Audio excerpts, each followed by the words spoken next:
네, 두 번째 헤드라인은 바로 엔비디아 젠슨항 CEO 방한, 한미 AI 반도체 협력 가속이라는 이야기입니다. 자, 지금 젠슨항 CEO가 드디어 이제 한국으로 옵니다. 삼성전자와 SK하이닉스 한국 기업들과의 만남을 현재 예고하고 있는 상황이죠. 경영진과의 회동이 예정되어 있고 이 안에서 지금 AI와 로봇 또 자율주행과 관련된 협력을 논의할 것으로 예상이 되고 있습니다.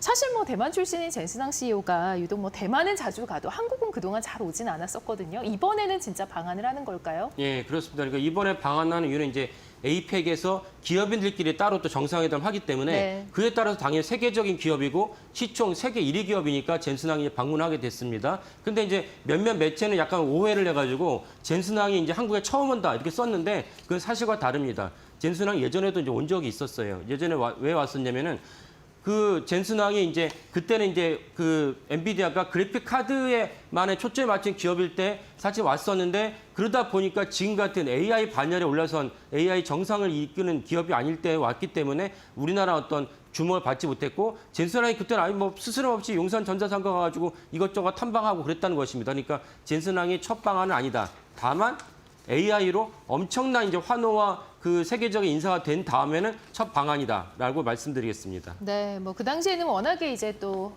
유명하지 않아서 주목을 네. 못 받았던 것 같습니다.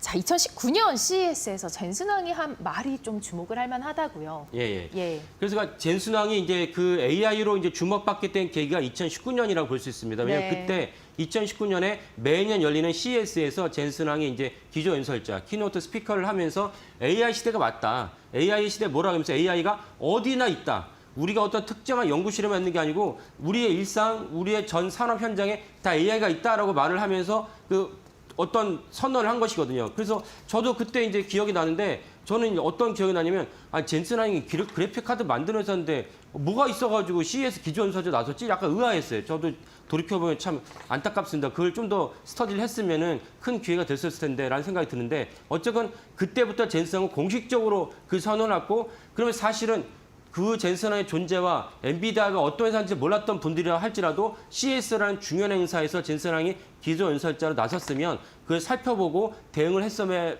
됐다라는 생각을 합니다. 네. 뭐 그때 이후로 이제 엔비디아가 워낙에 쭉 올라가지 않았습니까? 예. 차트를 좀 같이 보면서 얘기해 보면 좋을 것 같습니다.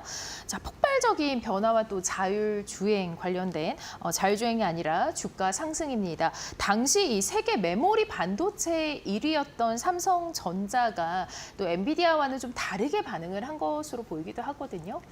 자, 차트가 아직 안 떠서 삼성전자에 대한 대응을 좀 한번 확인을 해보고 가도록 예. 하겠습니다. 그래서 젠슨항이 아까 말씀드린 2019년 2월에 CES에 나왔을 때 엔비디아 주가가 지금 어제 종가로 비교한 엔비디아 주가가 47배 올랐습니다. 네. 그러니까 엄청난 엄청나네요. 규모이죠. 네. 예. 47배 올랐는데 그러면 2019년 2월에 젠슨항 CES에서 이 중요한 테마를 갖다가 설명을 했으니까 그러면 결국 이 AI를 갖다가 현실로 담아내려면은 엔비디아가 이제 설계한 칩이 있어야 되고 이 칩을 구동하려면 HBM이라는 또 메모리, D램이 8장을 쌓은 메모리 장치가 있어야 됩니다. 그걸 다 아는데도 불구하고 삼성전자는 2019년 12월에 무려 10개월이나 늦은 그 시점에서 그 스터디를 채 하지 못한 상태에서 기존에 있던 HBM 팀을 해체를 시킵니다. 근데 상대적으로 HBM 팀을 갖고 있던 하이닉스는 여전히 그 HBM 팀을 해체시키지 않고 그대로 운영을 하다가 우리가 지금 하는 SK하이닉스와 삼성전자가 역전하는 그런 계기가 2019년 12월에 벌어집니다. 그러니까 무슨 말씀 드리냐면 19년 2월에 젠슨항이 중요한 연설을 했는데 물론 저도 뭐 기자였으니까 뭐 당연히 못 알아챈 건 아쉽지만 그런 삼성전자 같은 IT 기업의 메모리 반도체 1위 기업이 그런 중요한 연설을 갖다가 놓치면서 흐름을 갖다가 간파하지 못한 상태에서 석 달 뒤에 HBM을 불협을 하겠다는 것이 아니고 무려 10개월이나 늦은 시점에서도 HBM 중요성, AI 중요성을 모르는 상태에서 삼성전자 경영진이 이재용 당 부회장이었죠. 진두지휘 하면서 HBM 팀을 해체시켰다. 그래서 오늘의 삼성전자가 2위로 추락하는 비극의 씨앗이 잉태됐다라고 이제 보겠습니다. 네, 이 당시에 만약에 삼성전자가 HBM 팀을 해체시키지 않았다라면 이 삼성전자 주가가 엔비디아만큼은 아니라도 지금 상황은 또 아닐 것이다. 이런 이제 해석을 할 수 있겠네요. 예, 맞습니다. 네. 그러니까 그걸 갖다가 정확하게 추정할 수 있는 상대적인 잣대가 누구냐, 리트머스 시험지가 무엇이냐, 그게 당연히 네. SK하이닉스입니다. 그래서 SK하이닉스랑 삼성전자의 주가 차트를 보면은 네. SK하이닉스랑 삼성 삼성전자 주가 차트를 보면은 그 SK하이닉스가 2019년 2월에 그다음에 어제 거의 뭐 50만 닉스 뭐 저는 계속 지속적으로 SK하이닉스를 갖다가 우호적으로 말씀드렸던 건 다 아시겠지만 그래도 우호적으로 얘기한 것과 실제로 진짜 50만 원이 되는 거야? 라는 것과는 다르기 때문에 그걸 비교해 본다면 SK하이닉스는 이제 2019년 2월과 어제 종가를 비교해 보면은 무려 7배가 올랐습니다. 네. 7배 올랐고 삼성전자는 되게 지지부진하면서 물론 어저께 이제 좀 있으면 10만 전자 된다고 얘기는 하지만 전체적으로 은행 이자 수익률의 복리만큼 올라야 되는데 그거보다 훨씬 오르지 않았다. 삼성전자가 왜? 네. 2019년 12월에 HBM팀을 해체하면서 삼성전자가 이 중요한 파도에서 소외되는 스스로가 소외된 거죠. 누가 해체시키라고 압박한 것도 아니고.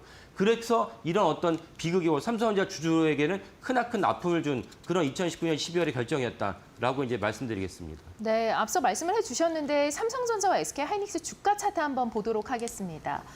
자, SK하이닉스 앞서 말씀하신 대로 48만 원 선에서 어제 크게 급등을 하면서 마감이 됐는데요. 네.